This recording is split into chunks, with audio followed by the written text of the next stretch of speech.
Hello, BookTube. Today's essay comes from a book I received in the post today. It is entitled Round and About the Bookstalls, A Guide for the Book Hunter by Herbert Slater, and it was published in 1891 by L. Upcott Gill on the Strand in London. He has a preface, a short little preface here. This is essentially a work for the book hunter. In it, I have endeavored to point clearly and concisely to those classes of books which are now but little thought of, but which should rise in value in the near future, and also to those books of present value which, though of mean appearance, are likely to be met with on the stalls of the dealers. The principles upon which books of all kinds derive their value and importance are also stated and discussed. In each of these respects, the work is, so far as I'm aware, unique. And it's signed initial wise JHS, Church End, North, March 1891. And the book is kind of, it reminds me of sort of a school textbook of the time. It's got the feel of it, it's about the right size, the thickness, and it's got the coated paper that feels the same. But it's got an interesting catalog of the publisher L. Upcott Gill. It says catalog of practical handbooks. So we got beekeeping, bookkeeping, uh, on birds, cookery, and then they got engravings of their values by Slater. He also did another book on book plates, which looks interesting, and a number of others. Um, and the ones I like here is the Book of the Goat and Goat Keeping for Amateurs. And there's also one that would make the Empress of Blandings happy. Um, it's the Book of the Pig, containing a selection, breeding, feeding, and management of the pig, the testament of his diseases. So yeah, Lord Emsworth usually reads. I forget now who the author is, but you can substitute this one here. But anyway, let's get back to the essay. We're talking about books, not pigs. It's chapter 1, Money and Books.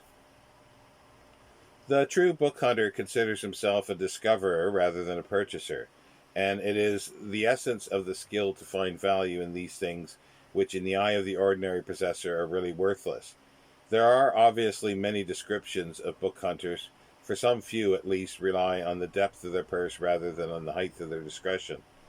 Others regard their books as so many handsome pieces of furniture arranged for ornament rather than use. Others, again, rejoice in a bargain for the mere love of gain, and trouble themselves not so much with the contents of their books as to the speculations on their probable worth and the chance of their increasing in value as time goes on.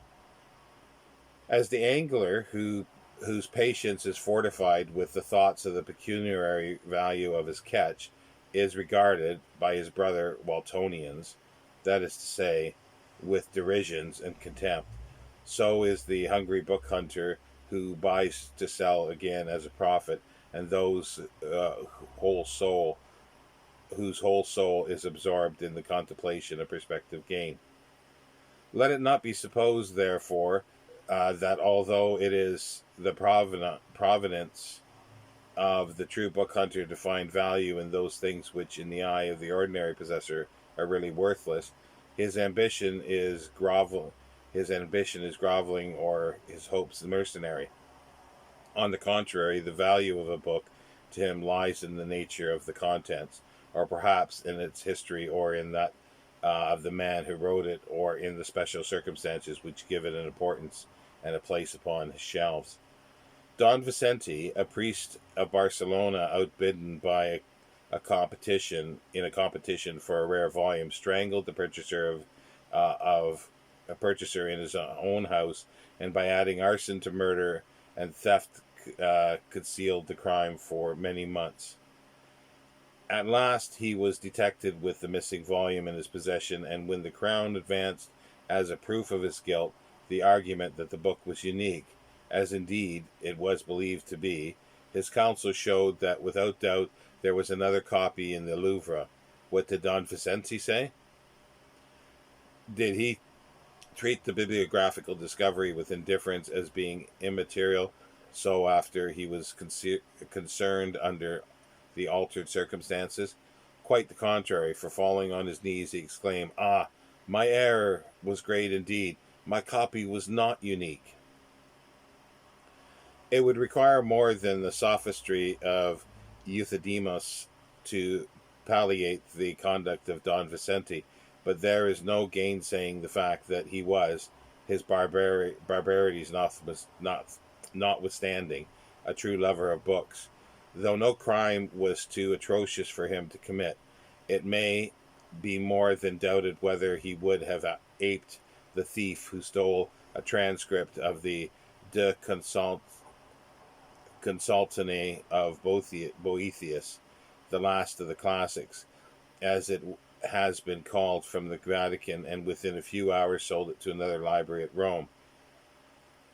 We would easily credit him with the theft, but with the vulgar sale, never, unless indeed the purchaser had yielded up the book with his speedy death, as happened in one or two other instances in which Don Vincenti was suspected of being concerned. Let not, however, lovers of books protest against any fancied resemblance between themselves and the renegade Spanish priest, for no such comparison is possible.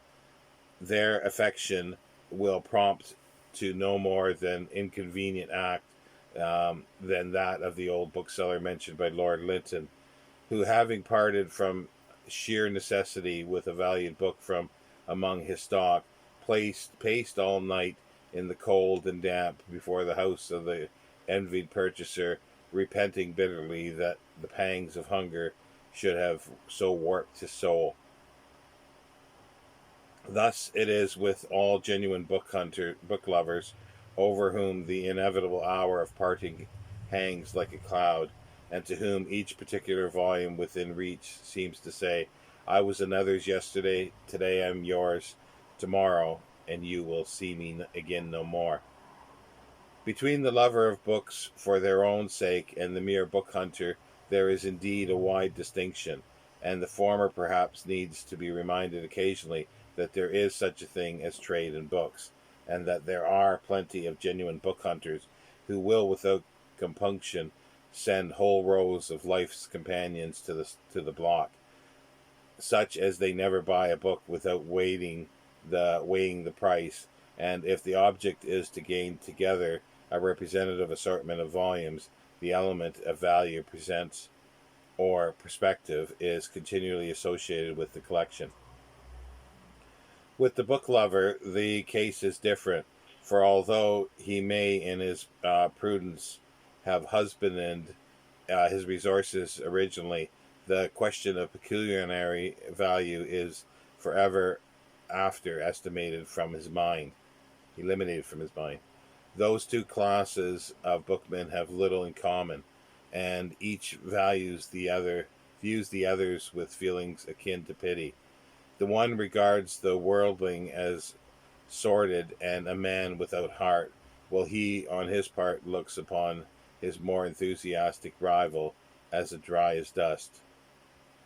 "All my friends," says the recent writer, "must bear about them a literary flavor, however faint. If they have a delicate appreciation of poetry, so much the better shall I be pleased. They should be bookish to some degree, or otherwise our conversations would be wanting in its finest points, and sympathy slight, and the rush of soul to soul altogether absent. They must know more than the outsides of their volumes they claim acquaintance with, and infinitely more than their catalogue prices. If a friend exhibits with reasonable pride, say, a clean uncut copy of the lives and characters of the English dramatic poets, I share his pride with him. But to please me, as I wish to be pleased, he should have knowledge of the curiosities to be found within the covers.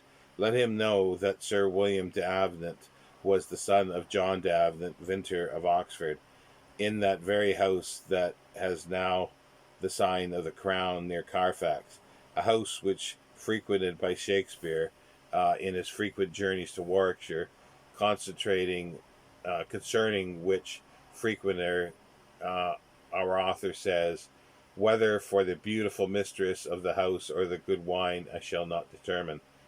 And that he, the said William de Avenant, wrote several plays, one of which, The Law Against Lovers, a tragicomedy, was taken from two plays of Shakespeare, viz., Measure for Measure and Much Ado About Nothing. The language much amended and polished by our author. Let my would-be friend but know these facts concerning de Avenant, especially that he amended and polished poor Shakespeare's language, and he establishes my interest in himself, and shall, if only for an evening, share with me the comfort of my study and the companionship of my books. What would such a dreamer, if he will pardon the word as being unaltered in no unfriendly, unobjectable sense, say of the conduct of that man who would, while knowing as much about the lives of the characters of the English dramatic poets as he does himself, part with it, not to satisfy the pangs of hunger, as did Lord Linton's booksellers, but because, like Gallio, he cared for none of those things? What to such a man the Vintner of Oxford and Sir William de Anvent's polished verse, or the pretty mistress of the Crown near Carfax? What in this book more than, or indeed as much as, can we read every day for a shilling in the divine pages of the same William Shakespeare, who made the Crown his house of call, whether on account of the fair face or the quality of the wine, is now immaterial. Why dreamily doze over what has long ago been learned or by heart? Why treasure even a clean and cut copy of the lives of the characters of the English dramatic poets, which, from almost every point of view except the essential one, is of but little importance? Thus, the characters of two typical bookmen, displayed in words which one has uttered and the other perhaps even thought, each pursue different paths. They part almost at the outset of the literary life and meet afterwards only occasionally, and then in competition for some long coveted volume which both would like to have, though for very different reasons. On this platform of rivalry, the spectator takes his stand, and if he is a good judge of character, either naturally or by means of a close acquaintanceship with the pages of Lavater, the great master of the decaying art, he will find much to arouse and instruct him.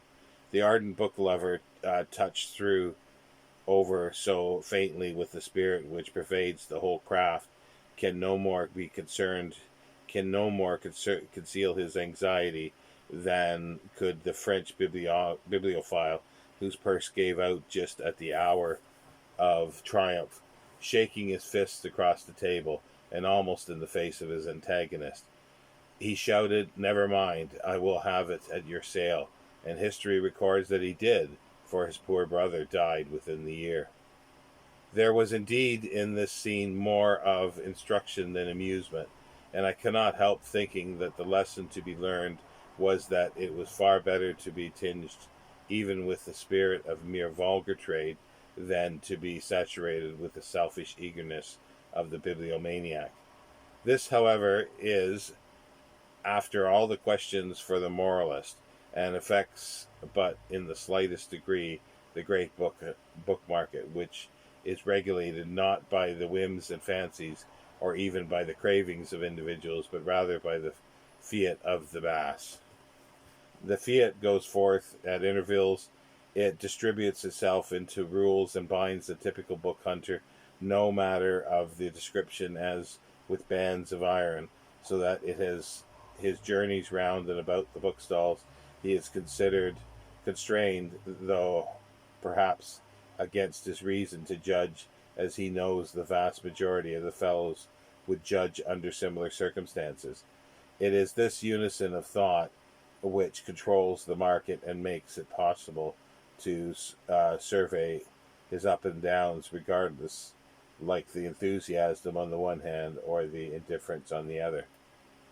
Bookmen of every kind, whether maniacs like Don Vicente, lovers of choice editions like Goyer in France or Beckford in England, readers like Dr. Johnson, Dibdin, or Lamb, the last of whom uh, was once seen to kiss the copy of Chapman's Homer, which he had just picked up for a trifle.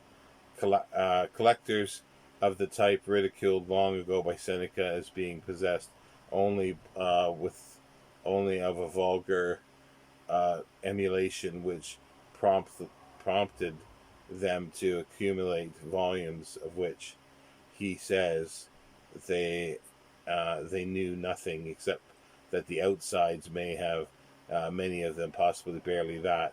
All these sorts and conditions of men, no matter how learned or ignorant, how enthusiastic or indifferent, meet in a rivalry on each occasion in which the book is to be bought and sold. In the great book, in the great book would as in the great book world, as in every other, there is power in wealth, and those means are limited, must buy in the cheapest market, remembering always that he owes not merely to himself, but to those who will some day read, or perhaps even be compelled to sell what he has accumulated, and such energy and toil. It is to be those that the following pages appeal. So there ends chapter 1 of Roundabout the Bookstalls by J.H. Slater. I hope you enjoyed it, and we'll be back tomorrow for another essay. Goodbye, Book 2.